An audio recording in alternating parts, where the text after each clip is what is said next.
Hey fellas, YouTube, this is Kirby and this is KIRBBQ. Thank you for tuning in today. Today I'm interviewing Rick Flora of the competition team Great Smoke here in Chesapeake, Virginia. And I'm going to be asking him a few questions about his team, what got him started and all that other good stuff. And then he's going to show us some of his chicken and rib prep. And well, not prep, but how he goes through his methodology for doing his chicken and ribs. So, Rick, we met a couple of years ago at the Chesapeake Jubilee. You helped me catch my tent as it was flying away. Yes. Yes. As it was flying away. And another good thing, let me point this out. He also was Rookie Team of the Year for the Mid-Atlantic Barbecue Association in 2016. Yep, Am I last correct? year. Last Yes, year. So, and that was that like your first year competing? Mm-hmm. First year out, Team of the Year for Yep. the Mid-Atlantic Barbecue Association. So, Thank you. Thank big you. props there. Big Yeah. props there. Rick, how did you get started in competition barbecue? Well, competition barbecue kind of came, it just evolved probably like most people that have gotten involved with it in the last half dozen years or so, watching barbecue pitmasters. Okay. You know, the pitmasters, the pit wars, all that stuff. I played around with it. You know, I've had the charbroil offset smoker. I built a UDS. That's what we first started doing when we really thought, you know, hey, this is something that we'd like to do. The neighborhood we lived in, a guy down at the end of the street who moved to Phoenix, he would throw a big party. He did it about 4 or 5 years in a row before he left, before he moved, and he called the party Meat Fest. and his wife would go out of town, and he would invite all of his buddies over, you know, guys from the neighborhood, guys he worked with, and everybody was encouraged. You could only bring meat. There were no vegetables, fruits, anything else allowed. So, that really got the ball rolling. And then, like I said, I started watching the shows. And first, I thought, you know what, I want to be a judge. That seemed more interesting to me than competing originally. Mm-hmm. So my dad and I became KCBS judges. I guess it was 2 years ago. Our first contest that he and I judged was Lenexa, that we just completed competing last week. Mm-hmm. That was our, so maybe, yeah. Side note, my dad just passed his master judging. He just passed that this week, so congratulations, yeah, Rick Flora Sr. Yeah, we'll just go that. Yeah, he's actually the second. I'm the third. Okay. Yeah, right. he's down at Jiggy with the Piggy. Mm-hmm. So I think he's doing his 31st, 32nd this weekend. So good job, Pops. So like I said, we did that. We went and tasted barbecue to see what it was, supposed to taste like for competition, and then we jumped in with both feet, and my wife and I started competing, and we did Lenexa last year. We did 5 contests last year. We've done 2 so far this year. I think we'll probably we might get 10 under our belts this year. All right. And, all right. and then my wife blessed the trailer, which made it a whole lot easier towards the end of last summer. Made it a little bit cooler, kept the weather off of us. We went from, excuse me, it's my son. Let me call you back, buddy. Happy birthday. All right, let me call you back.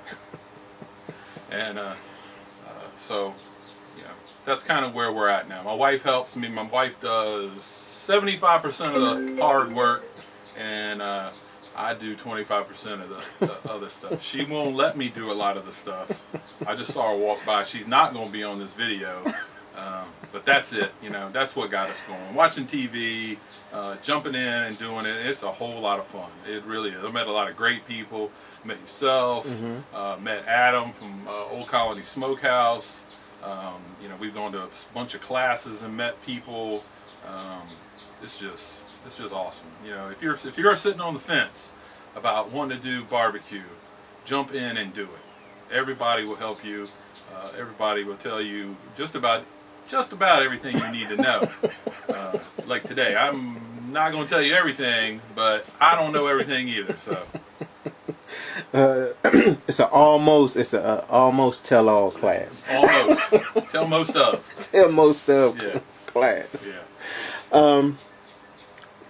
So with you getting Team of the Year from the Mid Atlantic Barbecue Association, what do you feel led to that? Yes, it was getting some wins underneath your belt, but I mean, what was your determination behind that? What helped fuel your motivation and getting the scores and all the other good stuff? Well, we joined MABA last year, and it's rookie team of the year is what and that's what we shot for. I saw Luke last year before Lenexa started. And Luke Darnell, he was the president of. Yeah. We were parked next to Apocalypse Now, which is Michael Fay's team, and I asked him about it, and he said, just tell Luke. And 10 minutes later, Luke just came through the camp, and so I went up to Luke and I said, hey, I want to make sure that I tell you, because you had to tell a board member,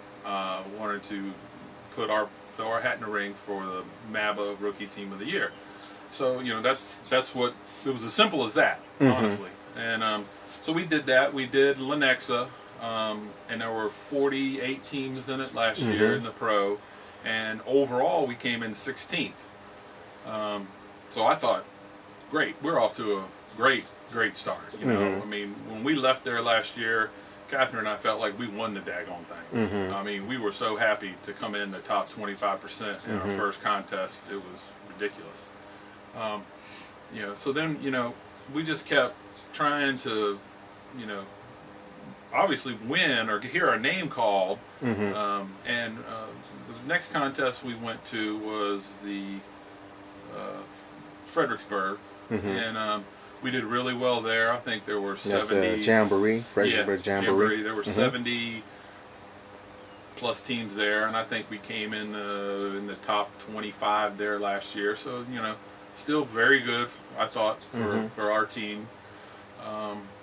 And then we went to the Jubilee where you and I met, and you were trying to fly your kite like Benjamin Franklin, and we heard a daggone name call for chicken. I think we were third or something for chicken, and man, we were like, I don't even hardly remember walking up there to get the trophy and the check. That was, and that was it, man. The hook was set so deep in my mouth. They say, that's the worst thing that can happen to you in barbecue is to hear your name called at a contest, and that's the doggone truth. Yeah. Did you hear your name called in a contest? That's it, man. I can You're only hooked. imagine. You're hooked. You're hooked, Yeah. man. I can attest to that. Yeah. So then we took, we did those 3 last fall or spring rather, and we took the summer off, because it's hot around here. I mean, it's just, and my wife was, she, I don't handle the heat real well, and so plus our son was, back home from college, and so we were, trying to go watch him play in the summer leagues, and so we didn't cook during the summer.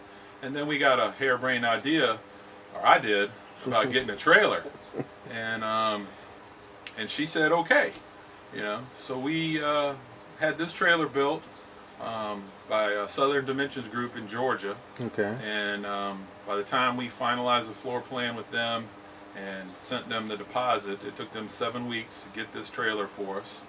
We drove down there at the beginning of what was an approaching hurricane. Got down there, they waited for us, picked it up, drove back as far as we could, all in the same day, stopped in South Carolina before the weather was so bad. Hurricane overtook the hotel we were staying at, no lights at 5 o'clock in the morning, brought it back. This was all right before Goldsboro, Beak Week. Got it in the driveway, threw everything in it. I think we got back on Tuesday, threw everything in it on Wednesday and Thursday that we thought we needed. Go down to Goldsboro. We're just throwing things around, trying to set up for Goldsboro. We compete there. We heard there was 40-some teams. Did you go to Goldsboro last year? No, I didn't do Goldsboro. There were 40-some teams there, I think, last year. And like I said, we were just setting stuff up, trying to figure things out, and cook at the same time. And we got, I think we got a 10th place call in pork, and 4th place call maybe in ribs or chicken. I don't know. We had a really good cook. We came in 11th overall there. So, you know, we're rolling. You know, we're getting the, you know, Lenexa, you know, took the summer off, but we're rolling. You know, we're, you know, doing well. Still not seeing anything when you look at the MABA rankings. You know, and then we finished at Currituck. That wasn't supposed to finish our season at Currituck, but Rocky Mountain got called because of weather, because of the hurricane. So we went down here to the Currituck one and did that one. It was his first year event, and we heard our name called in all 4 categories. I think we were, I think the lowest call was, I think we had 7th and something, but everything. The other 3 were top 5, and we caught the reserve there. And man, I tell you what, there was, you know, there was some good teams down there. It wasn't a huge contest, but what was down there, you know, there was some well, you know, received teams down there. So we, you know, that's how we ended the season, and that pretty much clinched the rookie MABA award for us last year. You know, so that was our whole goal. I mean, that's what I told Catherine last year. I said, you know, let's shoot for getting that MABA rookie team of the year. You know, so I think there were half a dozen teams maybe that, you know, threw their hat in the ring, and you know, we came out on top. So we're grateful for that. All right, all right. Now, last week I spoke with Charles Cridlin of Wolf's Revenge, and he emphasized taking a class. Was taking a class instrumental into your improvement in competition barbecue? Oh yeah, definitely.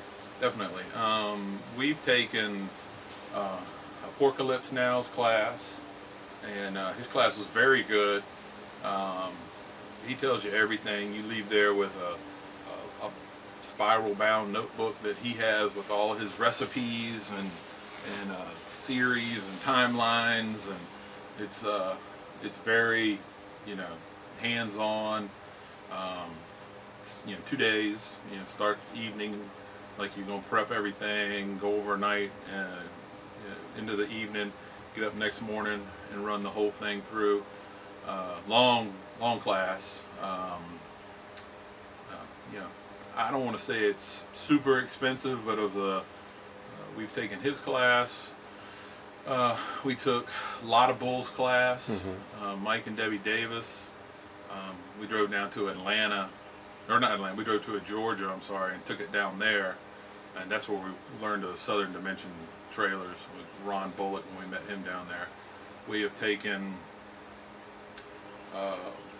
Jerry Stevenson's class from Redneck Scientific. We took that this year before the season started, and then my dad and I, before we started doing any kind of cooking, we went and took Prime's Ultimate Backyard School class, which really wasn't a competition class, but it went over, you know, it was kind of a blend of contest barbecue and stuff you do in your backyard. Was that the Christopher Prado?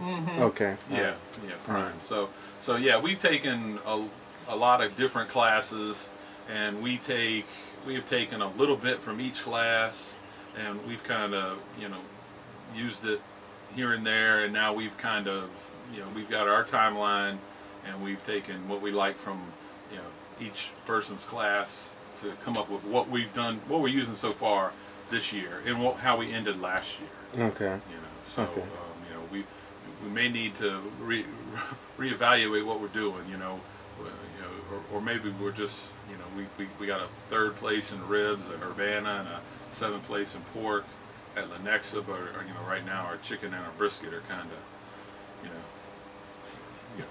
I can't figure it out. So maybe we'll figure out some chicken today. We're going to do something a little bit different, so we'll see. Okay. Yeah.